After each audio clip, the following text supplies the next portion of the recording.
The fall wind blew leaves across the schoolyard. Haley Sloan adjusted her backpack on her shoulder and quickened her steps, trying not to be late for the first general assembly of the school year. The last year of school began as usual. The hustle and bustle in the corridors, the cheers of students meeting after vacation, the smell of fresh paint on the walls. The auditorium was already crowded. Haley slid into a vacant seat in the middle of the row, pulled out her phone, and opened the messages. Empty. Her mom was at work, as always. After the divorce, she'd taken on a double load at the hospital to support them.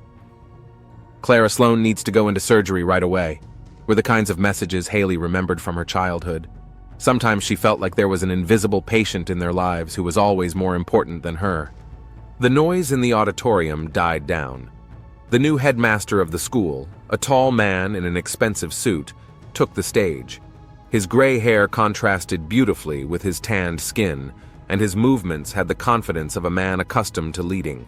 Good afternoon, students and teachers. I'm Roy Kendall, your new principal. His voice sounded deep and commanding. Haley caught herself unable to look away. There was something appealing about him, maybe the slight smile or the special sparkle in his eyes. Mr. Kendall makes a strong impression, a classmate sitting next to her whispered. Haley only nodded as she continued to listen intently to the principal's speech about plans for the school year, the importance of education, and how his door was always open to students. After the meeting, Haley lingered in the hallway, pretending to look for something on her phone. She watched the teachers congratulate the new principal on her start. Jennifer Lynch, the literature teacher, was especially active, talking animatedly with Mr. Kendall while fixing her red hair. Mrs. Lynch was Haley's second-year teacher. She was renowned for her insight and her ability to find an approach to troubled teens.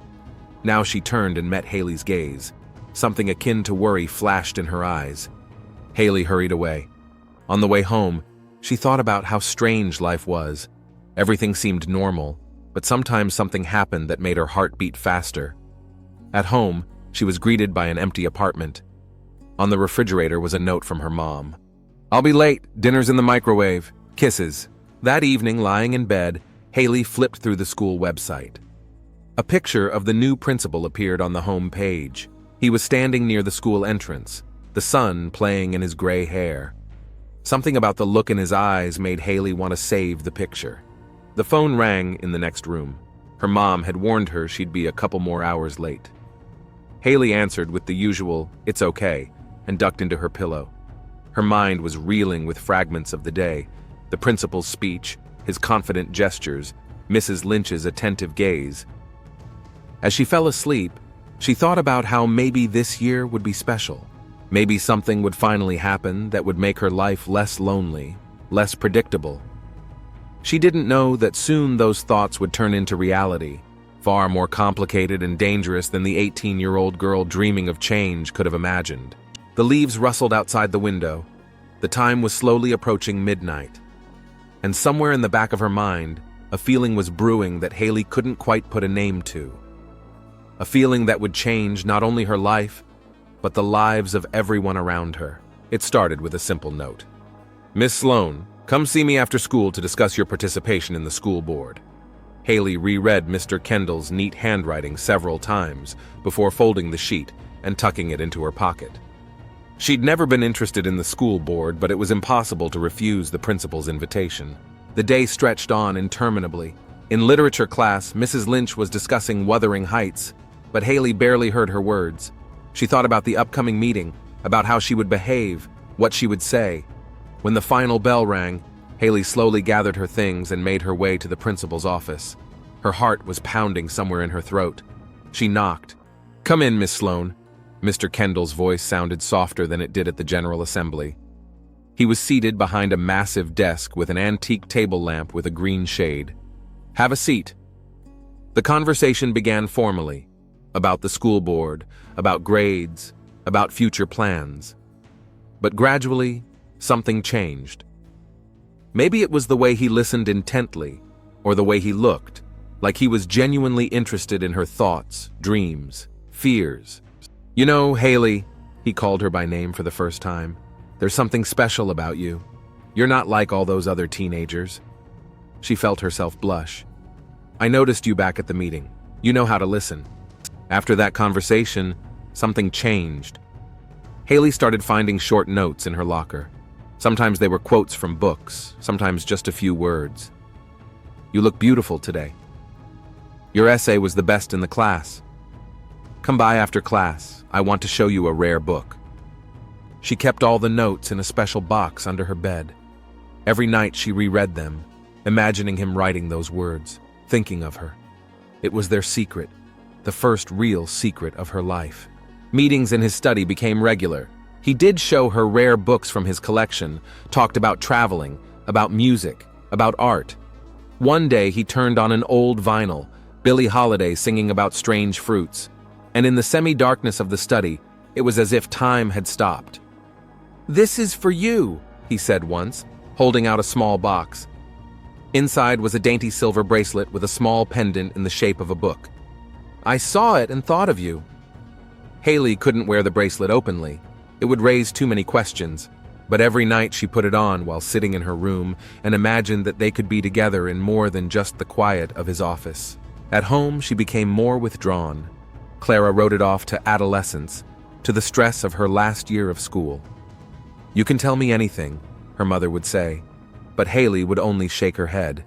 How to explain what was going on between her and Mr. Kendall? How to describe the looks, the casual touches, the unspoken words? Once, when she stayed late in his office, he kissed her for the first time. It happened so naturally, as if they had always done it. His lips were soft and his hands were confident. "You're extraordinary," he whispered. After that, their meetings changed. Now they spent every spare minute together. He taught her how to use the secret entrance through the gym, showed her how to bypass the security cameras. "No one can know," he said, and she nodded, realizing their relationship was something others would never accept. Gifts began to appear more frequently. At first it was little things, a beautiful pen, an unusual notebook, a rare book. Then more expensive things, a silk scarf, gold earrings, perfume. Haley hid it all at the bottom of her closet, telling her mother she'd found a part-time job at the bookstore. Only Mrs. Lynch seemed to suspect something. She began to detain Haley after school more often, trying to strike up conversations about personal matters. "If something is bothering you," she would begin. But Haley always found a way to avoid the conversation. The diary she'd started keeping had more and more candid entries. "He understands me like no one else. When we're together, the whole world disappears. I would do anything for him." She hid the diary under her mattress, knowing no one could find it. Their relationship was like a parallel reality. There, behind the closed door of his office, they could be themselves. He would tell her about his loneliness, about how tired he was of the falseness around him. She talked about her dreams, about wanting to be special, about her fear of going unnoticed in this vast world. "You're already special," he said, running his hand through her hair, and she believed it. Believed every word he said, every touch, every look. Believed that this secret made her life complete, real, meaningful. But sometimes, late at night, as she lay awake, a strange fear gripped her. What would happen next? How long could they keep this secret? And most importantly, was what they were doing right? But in the morning, receiving another note, seeing his smile in the hallway, feeling the warmth of his hands, all doubts vanished. She was willing to risk everything for these moments, for this feeling, for their special bond. At school, no one noticed the change in her. To everyone, she was still the same Haley Sloan, the quiet, studious student. But inside she felt different, grown up, special, loved. December was unusually cold. Haley wrapped herself in her new cashmere coat, another gift from Roy, and hurried to school earlier than usual. Now they had a special ritual, meeting in his office an hour before school started, when the school was still empty and quiet. In those morning hours, they talked about the future. Roy had promised that after she graduated, they wouldn't be in hiding anymore. "Only 6 months left," he whispered, kissing her neck. "We'll get out of here. We'll start over." But today, something went wrong. As Haley walked up the stairs, she bumped into Mrs. Lynch. The literature teacher looked surprised. Haley? This early? Did something happen? I wanted to study in the library, studying for a test. Jennifer Lynch was looking at her with that peculiar expression that made Haley uncomfortable. That's odd. The library doesn't open for another hour. Haley felt herself blush. Yeah? I didn't know. I guess I'll just go home then. Home. Wait. Mrs. Lynch gently touched her arm. You've been kind of pale lately and distracted in class. Why don't we talk? I'm fine, really, just a lot of studying. Later, recounting the encounter to Roy, Haley noticed how tense his face had gotten. She suspects something, he gritted through his teeth. We need to be more careful. No more early meetings. But being careful was getting harder and harder. They were drawn to each other with incredible strength. One day during class, Roy called her into his office over the speakerphone. As soon as the door closed, he pressed her against the wall, kissing her so passionately it made her dizzy. I go crazy when I don't see you. His voice shook. You've become my obsession. That evening of the same day, Haley felt sick. Chills, weakness, headache. She wrote it all off as a cold. Her mom insisted on bed rest and hot tea with raspberries. Honey, you've been kind of weird lately, Clara said, sitting down on the edge of the bed. Almost not eating, disappearing somewhere all the time. I'm worried. Mom, it's fine, really. But all was not fine. Roy was getting more and more nervous. He started checking his phone every few minutes, flinching at every knock on the door. One day, he sharply pushed Haley away when footsteps were heard in the hallway. I'm sorry, he said afterward. It's just, I can't lose everything, you know? My reputation, my job, my life. Haley understood. She was starting to see the threat everywhere. Mrs. Lynch's stare was especially frightening. The literature teacher seemed to be watching their every move. One day, she detained Haley after class. You know, I see something going on, she began cautiously. If you need help, you're wrong, Haley replied sharply. Nothing's going on, but something was indeed happening.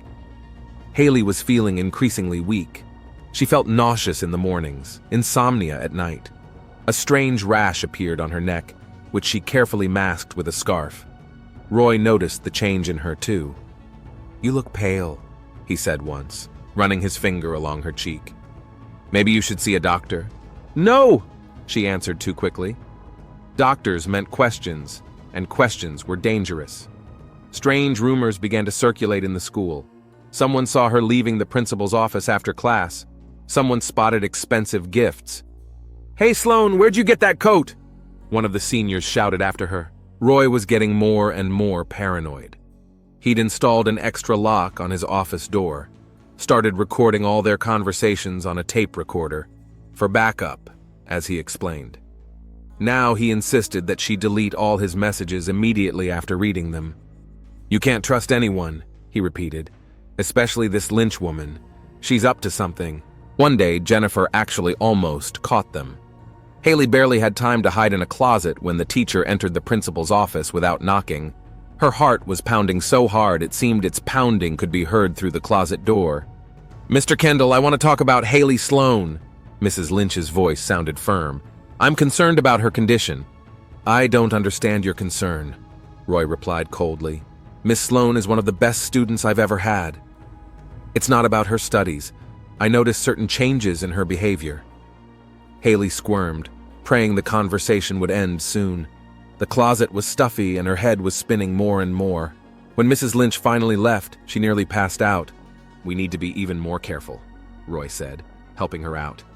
Maybe we should stop seeing each other for a while. No! There was panic in her voice. I can't do this without you. He pulled her to him, burying his face in her hair. Neither can I without you, but this game is getting too dangerous. That evening, lying in bed with a fever, Haley thought about his words. The game. Was it a game to him? Everything was real to her. Every touch, every look, every word. She wasn't playing. She loved. Her fever hadn't broken for a week. Her mom insisted on seeing a doctor, but Haley kept making excuses. She was afraid the doctors would see something, realize something, that their secret would come out. But most of all, she was afraid of losing him. That was a thought she couldn't bear. Better to be sick, better to suffer, better to die than to lose the one thing that made her life special. In the end, Clara insisted. Either you go to the doctor or I'm calling an ambulance, she said in a tone that tolerated no objection. Haley knew that tone. Her mother only used it in emergencies. The hospital smelled of antiseptic and fear. Haley sat in the office while the nurse drew blood from a vein and thought about Roy. I wondered if he had noticed her absence from school. Had he written a text? We'll do a full blood workup, said the doctor, a younger woman with tired eyes, and some more tests. We'll have the results in 3 days. Those 3 days stretched into an eternity. Haley barely slept, checking her phone every few minutes. Roy was unaccustomedly silent. "Where are you?" was the only message he sent. "Sick. Be back soon," she replied, trying to make it sound casual. On the 4th day, the hospital called. The nurse's voice was strangely official. "You need to come in today. With your mother." "Why with my mother? I'm an adult." "It's protocol." The doctor's office was too bright and too quiet. Haley stared at her hands as the doctor spoke. The words came out like through absorbent cotton. "Positive. HIV infection. Need to start therapy immediately." Clara turned white. "This is some kind of mistake. My daughter can't. It's impossible." Unfortunately, the test was repeated twice. The result is unambiguous. What followed was a nightmare. Questions about sexual partners, drugs, blood transfusions. Haley answered with one-word answers. "No, I don't know. I don't remember." The mother was crying. The doctor said something about modern treatment methods, that it was not a verdict, about the need to identify the source of the infection. Haley had only one thing on her mind: Roy. What would happen when he found out? At home, Clara tried to talk. "Honey, you have to tell me. Who did this to you? We have to find him." "No one did anything to me," Haley snapped back. "Leave me alone." She locked herself in her room and looked at herself in the mirror for the first time in days. Pale face, dark circles under her eyes, chapped lips. No wonder everyone was noticing something. Her phone vibrated, a message from Roy. "When are you coming back? I miss you." She shuddered. How to tell him? How to explain? What would he do when he found out? She returned to school a week later. The first person she met in the hallway was Mrs. Lynch. "Haley, we were all worried. Are you okay?" "Yeah, just the flu," she lied, avoiding the teacher's stare. At her first recess, she got a note from Roy. "After school, we need to talk." The whole day was a blur. She couldn't concentrate in class, and she didn't touch her food in the cafeteria. Some of her classmates whispered behind her back, "Have you seen her new coat? They say she's often in the principal's office." After class, she walked slowly up to the 2nd floor. Roy was waiting for her, sitting at his desk. "What's wrong?" he asked, pulling her to him. "You've changed so much." She pulled away. "Yeah, I've been sick." "That's it?" "Yeah," she lied, feeling tears come to her throat. "Just a cold." He looked at her with a long, studying stare. "You're hiding something." "No, really I'm not." In the evening, her mother tried to talk again. "Haley, the doctors say the infection is recent. A few months ago. You have to remember." "I don't have to remember anything," Haley screamed. "This is my life, which someone is ruining." Tears were ringing in Clara's voice. "Understand, this man must know. He can infect others." Haley ran out of the room, slamming the door. In the bathroom, she turned the water on full blast so she couldn't hear her mother's sobs. The next day, things got even worse at school. Someone had written "slut" on her locker. Mrs. Lynch noticed the writing first and quickly erased it, but Haley had time to see it. "Do you want to talk about it?" the teacher asked. "No." In gym class, she noticed the other girls moving away from her in the locker room. Someone whispered, "They say she's sleeping with a grown man for presents." Roy had changed too, more insistent, more demanding. "What's going on with you?" he asked. "Why are you pulling away?" "I'm not pulling away," she said, letting him kiss her, but inside everything clenched with fear and guilt. Every morning began with a handful of pills. Antiretroviral therapy, that's what it was called. Haley hid the drugs in the bottom of her backpack. taking them secretly in the school bathroom. One day, one pill fell out of her hand and rolled across the floor. It was picked up by some girl in the junior class. "What's that?" she asked curiously. Haley snatched the pill and ran off without answering. All day she was shaking with fear. What if the girl told someone? What if someone found out? In the evening came a text from Roy. "What are you taking in the restroom? I got a report that they saw you with some pills." "Vitamins," she replied. "Mom makes me take them." "Don't lie to me." She didn't answer. She couldn't sleep at night, imagining all the possible scenarios. What would happen when the truth came out? When Roy found out? When everyone finds out? In the mirror, she saw herself changing from day to day. Pale, thinner, more transparent. It was as if the disease was revealing her true self, fragile, vulnerable, afraid. It was going to happen sooner or later. Haley understood that, but she still found herself unprepared. The note from Roy came during math class. "Come see me immediately.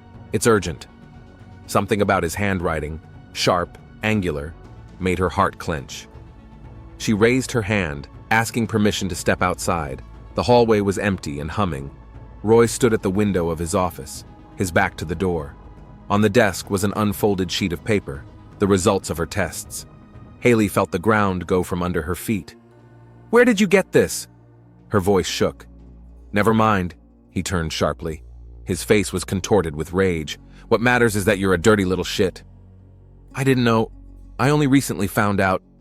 "You lie!" He pounded his fist on the table. "You knew! You knew all along, and you kept quiet!" Haley backed toward the door. She'd never seen him like this before, white with anger, hands shaking. "Roy, please. I can explain." "Explain?" He laughed, and that laugh sent shivers down her spine. "What exactly do you want to explain? How you gave me AIDS?" "It's not AIDS, it's HIV. There's medication." "Shut up!" He grabbed her by the shoulders, digging his fingers in until it hurt.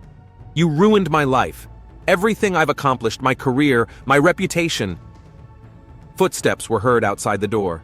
Roy quickly let her go, retreating a step away. There was a knock on the door. "Come in." His voice became instantly calm, professional. It was Mrs. Lynch. She glanced around the office. The crying Haley, the papers scattered across the desk, the principal's tense posture. "I was looking for Haley. She missed half of class." "We were discussing her grades," Roy replied dryly. "Miss Sloan, you're excused." Haley ran out of the office without looking at Jennifer. In the restroom, she threw up. She was sitting on the cold floor with her arms wrapped around her knees when the first text came through. "If anyone finds out, I will destroy you." It was followed by the second. "I have all of our correspondence. Guess who will look like the whore who seduced the principal?" The third. "And don't think anyone will believe you. I'm a respectable man. You're a sick girl with criminal tendencies." Mrs. Lynch found her there an hour later. Silently, she held out paper towels, helped her up. "Haley, whatever's going on, you can tell me." But she couldn't. Not now that Roy held such a terrible sword over her. That evening, he sent a long text. Wrote that he'd taken tests, that they were positive, that he knew good lawyers, that if she dared open her mouth, he'd sue her family, leave them penniless. "You do realize it was rape, right?" she wrote with trembling fingers. "Do you? I have all your messages, all the declarations of love, all the requests for meetings. Who would believe it was rape?" She'd deleted the correspondence, but she knew he still had copies. He was always careful, always wrote everything down for backup. The next day at school, Roy was acting like nothing had happened. He smiled at the teachers, joked with the students. Only when he met her gaze in the hallway, his eyes turned icy cold. Mrs. Lynch became her shadow, showing up wherever Haley could be alone with the principal. Stopping by after school, trying to get her to talk. One day, she put a stack of printouts in front of Haley. "I found these in the school printer," she said quietly. "Someone forgot to pick it up." They were their messages, dozens of pages of correspondence, from the first innocent notes to the last, more explicit confessions. "I have to notify the police," Jennifer said. "No," Haley clutched at her arm. "You don't understand. He will destroy me. He'll destroy my family." He can't. What he did, he can. He's thought of everything. He has proof that I myself, She couldn't finish. Tears were choking her. Jennifer put her arms around her, letting her cry on her shoulder. Listen to me. What he did is a crime. It doesn't matter if you were okay with it. You were his student. He abused his position. But Haley shook her head. She knew. She should speak up and Roy would carry out his threats. He'd already started. He'd accidentally mentioned her erratic behavior in the teacher's lounge, her strange fantasies. In the evening, she received another text. I know you've been talking to Lynch. One more word and I'll send our correspondence to your mother. How do you think she'll feel when she finds out her daughter is a slut who sleeps with men 3 times her age? Haley sat in the darkness of her room, staring at the screen of her phone. Somewhere downstairs, her mother was on the phone with the hospital, making arrangements for her next visit. She didn't know that her daughter no longer believed in the future, that each new day seemed like an endless nightmare. That night, for the first time, she thought about ending it all. Just walk away, disappear, stop being a problem for everyone. But it was as if Roy had anticipated even that thought. Don't even think about anything stupid. If anything happens to you, everyone will know the truth, and your family will live with that shame forever. The day started with a message from Roy. Meeting with the school board in a week. Guess what I'll tell them about your unhealthy infatuation with the principal? Haley stared at the phone screen, feeling her fingers go numb. Roy had been methodically preparing the ground over the past few days. Hints in the teacher's lounge, accidentally, dropped phrases about her odd behavior. Conversations with the school psychologist about how some female students were prone to dangerous fantasies. At school, she ran into him in the hallway. He was talking to a group of teachers, laughing at some joke. Noticing her, he nodded slightly. Good morning, Miss Sloan. How are you feeling? You look pale. This ostentatious concern made her sick to her stomach. She mumbled something inaudible and hurried to the bathroom. There, she vomited bile. She hadn't eaten much the last few days. In her literature class, Mrs. Lynch handed out checked essays. Stopping by Haley's desk, she said quietly, "Stay after class, please." Haley knew she should refuse, but there was so much genuine concern in Jennifer's eyes that she just nodded. After class, Jennifer closed the classroom door and sat down next to her. "I've gathered evidence," she said without preamble. "Printouts, surveillance tapes, testimonies from other teachers. It's enough to stop him." "You don't understand." Haley shook her head. "He has, I know, compromising, but think about it. What's worse, a few embarrassing messages or what he's planning to do to you?" Footsteps were heard in the hallway. Haley flinched, but it was only the janitor. "He wants to make me look crazy," she whispered. "Says I have a persecution mania, that I made up an affair with him because of a mental disorder." "And you're going to let him do that?" Haley was silent. Her phone vibrated in her pocket. Another text from Roy. "I hope you're not staying late with Lynch. It would be a shame if your mother got some of the pictures." At home, she found Clara at the kitchen table. There were some papers in front of her, medical reports, test results. "Sit down," her mother said without raising her eyes. "We need to talk." "Mom, I'm tired." "Sit down," steel rang in Clara's voice. "I've been quiet long enough." Haley sank into the chair. Her hands were shaking so badly she had to hide them under the table. "The doctor said the infection happened about 3 months ago." Clara spoke evenly, as if reading out a diagnosis. "During that time, you didn't miss school. You didn't go anywhere. Didn't date anyone, except—" "Mom, don't."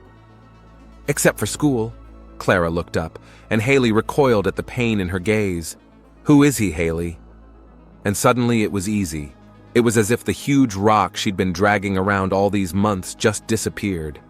Haley started talking about the first notes, the secret meetings, the gifts, about threats, about fear. Clara listened in silence. Only the fingers clutching the cup of long cold coffee turned white with tension. "He said he'd destroy us," Haley finished. "That he had proof." "Proof of what?"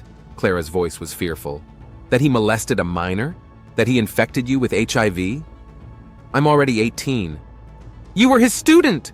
Clara stood up so abruptly that the cup tipped over. The coffee spilled over the papers in a dark puddle. He used his position, manipulated you, and now he's threatening you? Haley had never seen her mother like this. Clara paced around the kitchen, muttering something to herself. Then she stopped abruptly. Pack your things, we're leaving right now. Where to? Anywhere, away from here, from him. He'll find us, Haley whispered. He said if we tried to escape. The doorbell rang. They both froze. Jennifer Lynch stood on the doorstep. I apologize for the late visit, she said, but I need to show you something. She pulled a folder out of her bag. In it were printouts of their correspondence with Roy, surveillance photos, testimony from the school security guard who'd noticed Haley's late visits to the principal's office. I was going to go to the police with it, Jennifer said, but I decided to talk to you first. Clara looked through the paperwork, and her face grew harder and harder. When she reached the last page, she folded the papers neatly and turned to her daughter. Go to your room, she said quietly, and don't come out no matter what you hear. Mom, go. Haley went up to her room. Muffled voices could be heard downstairs, her mother and Jennifer arguing about something. Then the front door slammed. The phone vibrated again. A message from Roy. It'll all be over tomorrow. I'm going to tell everyone what you're really like, and no one, do you hear me? No one will believe you. Haley lay in the dark, listening to her mother pacing around the house. Something tinkled in the kitchen. Then came the sound of a car starting up. Don't leave the room! Clara shouted from downstairs. I'll be right back! In the silence that followed, Haley hugged her pillow and cried for the first time in all those terrible days, truly, tearfully, like the little girl she essentially still was. The school corridors seemed especially droning in the evening silence. Clara Sloan walked briskly, the pounding of her heels echoing off the walls. In her hand, she clutched the folder of documents Jennifer Lynch had brought. The light in the principal's office was on, just as she'd expected. Roy Kendall always stayed late. Work requires full commitment, he liked to say at parent-teacher conferences. Clara opened the door without knocking. Roy looked up from his papers, his face contorted with surprise for a moment, but he quickly pulled himself together. Mrs. Sloan, to what do I owe this late visit? Let's skip the formalities. Clara tossed the folder on the desk. I know everything. He didn't even glance at the documents, leaned back in his chair, folded his arms across his chest. And what exactly do you know? About you and my daughter, about how you used your position, about how you infected her. Roy grinned. Do you have proof, or is this just the hysteria of a concerned mother? Evidence? Clara opened the folder. Here's your correspondence. Here are the camera tapes. Here's the guard's testimony. Is that enough? Something changed in his gaze. He stood up slowly. And what are you going to do with this evidence? What do you think? I'm going to the police. Really? He walked over to the closet, pulling out his phone. How about this? There were pictures on the screen. Haley in his office. Haley kissing him. Haley. Your daughter was very proactive. His voice oozed venom. What do you think the police will say when they see this? What will the school say? In the city? You sick bastard, Clara whispered. No, I'm a practical man, and I have a proposition. You forget this story, and I don't ruin your daughter's life. Ruin it? You've already ruined it. You've infected her with HIV. Prove it, he shrugged. Maybe she's the one who infected me? Maybe she had other hobbies? Clara felt nausea coming up to her throat. There was a heavy bronze statuette on the table, an award for teaching excellence. You will not escape your responsibility, she said, taking a step toward the table. Already gone, he showed the phone screen. One tap and these photos will go viral all over the school. Can you imagine the headlines? Schoolgirl seduced principal. Underage temptress infected a respected teacher with HIV. Shut up. Oh, and one more thing, he smiled. I filed a report with the school board about your daughter being mentally unstable, that she's been stalking me, sending indecent photos, threatening suicide. Clara didn't remember grabbing the statue. She didn't remember swinging. All she remembered was the sound, the thud, the terrible sound of impact. Roy staggered. A dark stain blurred on his gray hair. What are you? He began. and fell over. Clara stood over him, still clutching the statue. Blood dripped onto the carpet, spreading in ugly stains. Footsteps were heard in the hallway. Clara flinched, dropped the statue. It fell with a thud next to the body. As she left the school, she bumped into the cleaning lady. The janitor said something to her, but Clara couldn't hear. Her ears were buzzing. She drove home on autopilot. Her hands on the steering wheel felt foreign. A brown stain blurred on her right sleeve. She'd hurt herself on the edge of the statue? Haley was waiting for her in the living room. "Mom, where have you been?" "It's okay." Clara tried to smile. "Go to bed." "But..." "Go to sleep, honey. Tomorrow will be a new day." Haley went upstairs. Clara sat in the dark, listening to the ticking of the clock. Tomorrow would indeed be a new day. The day the body would be found. The day the investigation would begin. She looked at her hands. There was blood caked under her fingernails. She should wash her hands. She should throw away her blouse. Detective Noah Farrow arrived at the school in the early morning hours. Roy Kendall's body had been discovered by the janitor. She'd walked into the principal's office around 6 in the morning and immediately called the police.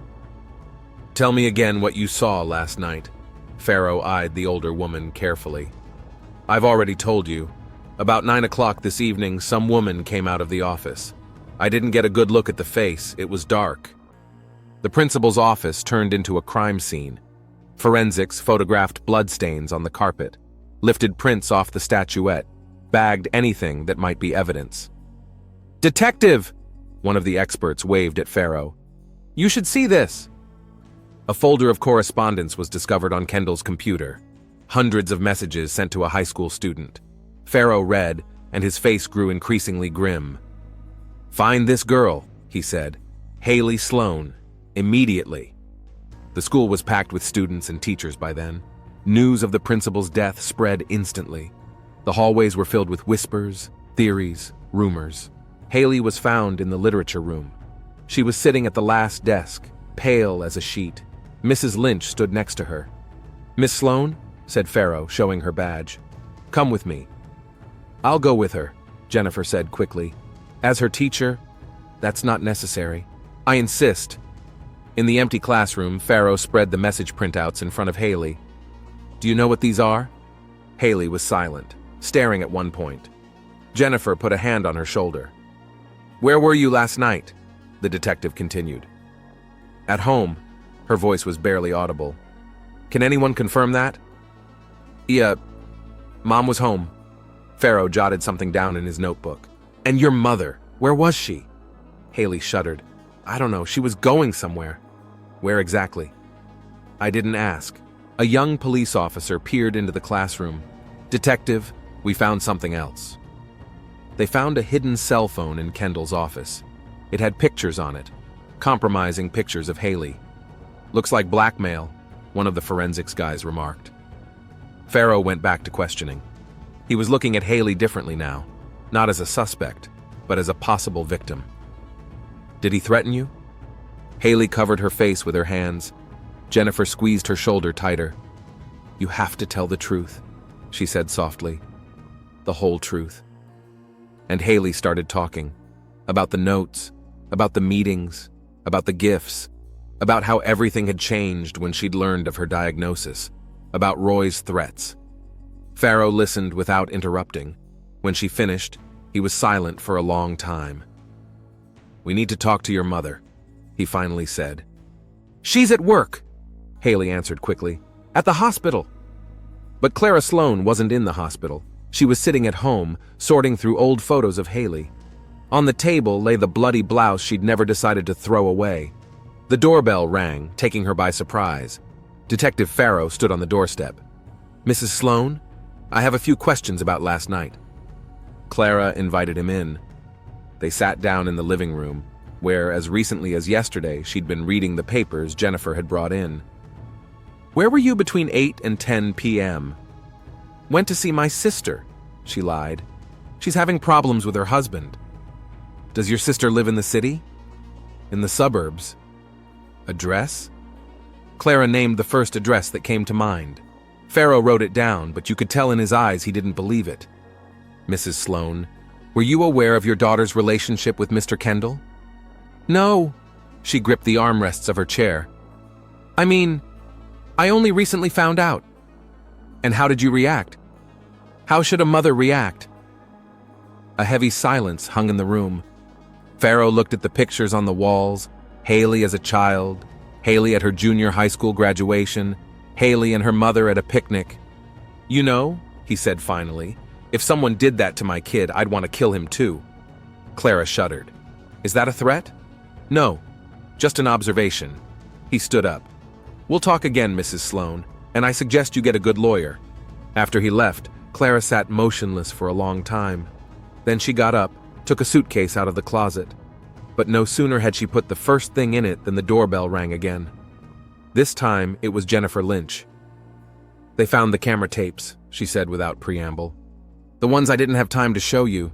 They show you entering the school last night. Clara sank back in her chair. So it's over then? No, Jennifer shook her head. It's just beginning, and you're going to need help. I found Kendall's medical records. Detective Farrow put the folder on the desk. He was tested 2 weeks ago. It came back positive. His partner whistled. HIV? Exactly. And judging by the dates, the infection occurred about 3 months ago. The interrogation room was stuffy. Jennifer Lynch sat across from the detectives, keeping an outwardly calm demeanor, but her fingers nervously rubbed the edge of her scarf. When did you first notice something odd about Mr. Kendall's behavior? Asked Farrow. Around the beginning of the school year. He started keeping Haley late after school. Said he was helping her with her college preparations. And did you believe it? No. Jennifer shook her head. But I had no proof, only suspicions. Why didn't you report it sooner? To who? The school board, where Kendall was the unquestioned authority. To the police, who had no evidence. Farrow tapped his pencil on the table. You went to see Clara Sloane the night of the murder, didn't you? Yes, I brought her documents, correspondence, camera photos. Why? Because the mother had a right to know what was happening to her daughter. In the next room, forensics was examining Clara's clothes seized during the search. They found traces of blood on the sleeve of her blouse that matched Kendall's blood type. Do we have enough evidence? The young investigator asked. Farrow nodded. More than enough. Blood on his clothes, camera footage, the cleaning lady's testimony. And motive, a very strong motive. At this time, Haley sat in her room, listening to her mother on the phone with her lawyer. Their relationship had changed after that night. They hardly spoke at all, avoided looking each other in the eye. Honey, Clara peeked into the room. We need to talk. About what? About how you killed a man? I was protecting you. I didn't ask for protection. Haley jumped up from the bed. You made things worse. Worse! He blackmailed you, threatened you, infected. Shut up! Just shut up! The doorbell rang. Detective Farrow stood on the doorstep with an arrest warrant. Clara Sloane, you're under arrest on suspicion of the murder of Roy Kendall. Haley watched as handcuffs were placed on her mother's hands as she was led out of the house, as they put her in the police car. Take care of her, Clara told Jennifer, who had arrived as soon as she learned of the arrest. At the station, Farrow showed Clara all the evidence. Blood on her blouse, fingerprints on the statue, camera footage. Why did you keep the bloody clothes? He asked. I don't know, she answered honestly. Maybe I wanted to leave proof that I did it for my daughter. Everyone at school was just talking about this story, about the affair between the principal and the student, about the HIV infection, about the mom getting revenge. Haley stopped going to class, lying in her room all day, staring at the ceiling. Jennifer would bring her homework, try to get her to talk. You know, she said one day, your mother did what any mother would do, protecting her child. Protecting? She ruined everything. Now everyone knows. Everyone says, was it better before? When he blackmailed you? When he threatened you? Haley was silent. There were pills on her nightstand, antiretroviral therapy that couldn't be interrupted. In the holding cell, Clara wrote a letter to her daughter. Honey, I know you're mad at me. Perhaps you hate me. But I couldn't do otherwise. When I saw those pictures, when I heard his threats, something inside me snapped. Maternal instinct, rage, I don't know. All I know is I'd do it again if I had to. Farrow studied the case file late into the night. All the evidence pointed to Clara Sloane, but something was bothering him. It's too clean, he told his partner. It's like she wanted us to find all this evidence. You think she left the evidence behind on purpose? I think she wasn't just protecting her daughter. She was protecting the truth. In the city, the story received widespread publicity. Newspapers wrote about bloody revenge. Television discussed the moral dimension of the crime. Haley saw the headlines, heard the conversations, felt the stares, and with each passing day, she grew more and more distant from the mother who'd tried to save her, but ended up making their story public. She loves you, Jennifer repeated. Everything she did was a mistake, Haley interrupted. Everyone knows now, everyone, and it'll never end. The courtroom was packed. The story of the mother who killed the school principal in defense of her daughter had captured the attention of the entire town. Clara Sloan sat up straight, staring in front of her. In the front row, Haley was squeezing Jennifer Lynch's hand.